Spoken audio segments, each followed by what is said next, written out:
नमस्कार। श्रीराम मंदिर सुगम दर्शन टिकेट बुक करने प्रथम निज कंप्यूटर रे गूगल खोलंतु। ए गूगल रे श्रीराम मंदिर सुगम दर्शन टिकेट टाइप करंतु। प्रथमे तार ऑफिशियल साइट टी आसीबो। से ऑफिशियल साइट उपरे बुक क्लिक करंतु।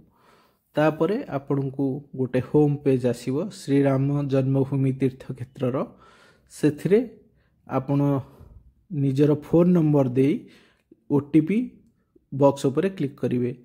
जहाँ ओटीपी आस्थिबो से ओटीपी को उपरोक्त ओटीपी बॉक्स रे दे देबे।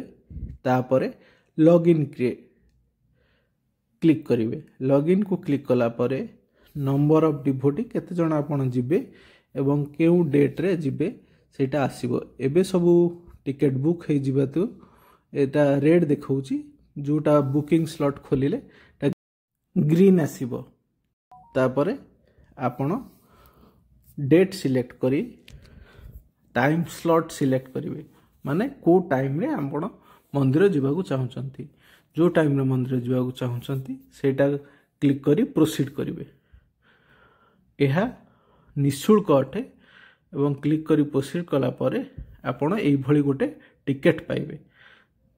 किंतु एई टिकेट करिवा पई आपनको आपनको आधार नंबर दबाक पड़िबो।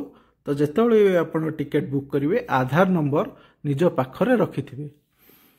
टिकेट टी हेई गला परे से टिकेट को एमती प्रिंट करिकी आपण मंदिर को नेकी जिबे।